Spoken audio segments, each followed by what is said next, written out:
नमस्ते गुरुवर। जीव के सप्त परम पद स्थान के बारे में कुछ बताइए। सप्त परम स्थान सबसे महत्वपूर्ण चीज अगर कोई है तो सप्त परम स्थान है। सप्त परम स्थान में सबसे पहला स्थान है सज्जाति। सबसे पहला स्थान कौन सा है? सज्जाति। सज्जाति में अगर आप उत्पन्न हुए हैं, जिसको हम उच्च गोत्र कहते हैं, क्या कहते हैं? जिसको हम उच्च गोत्र कहते हैं, सज्जाति अगर नहीं है तो आगे के 6 परम स्थान प्राप्त नहीं हो सकते। सज्जाति में अगर वो पैदा नहीं हुआ है तो आगे के परम स्थानों की व्यवस्था नहीं बन सकती।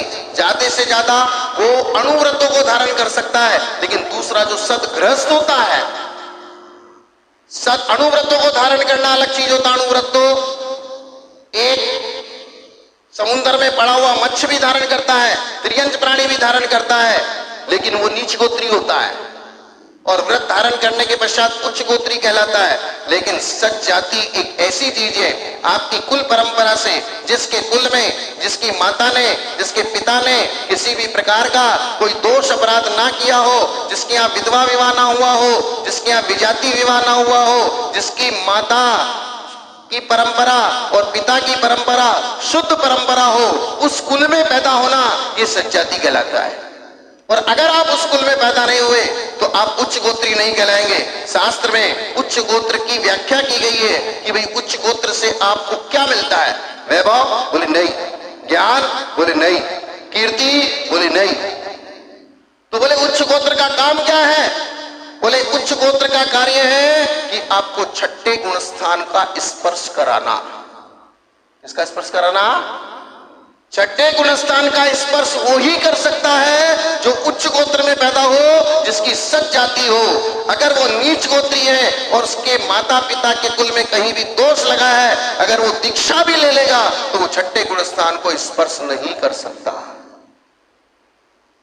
इसलिए उच्च गोत्र सज्जाति होगी तो सदगृहस्थ होगा, सदगृहस्थ होगा तो पारिव्राज्य होगा, दीक्षा होगी, दीक्षा होगी तो इंद्र पद को प्राप्त करेगा। बिना दीक्षा लिए कोई भी सोधर्म इंद्र के पद को प्राप्त नहीं कर सकता। इंद्र पद को प्राप्त करेगा तो चक्रवर्ती बनेगा, चक्रवर्ती पद को प्राप्त करेगा, फिर उसके बाद तीर्थंकर आदि या निर्वाण पद को प्राप्त करेगा। इसलिए सबसे पहली, और आज के इस जमाने में कोई भी महिलाएं, नए बच्चे बच्चियां अपने शील संयम की तरफ बिल्कुल भी किसी का ध्यान नहीं। सब बाजार में खड़े हैं, सब बाजार में खड़े हैं, किसी के शील संयम का कुछ अता पता।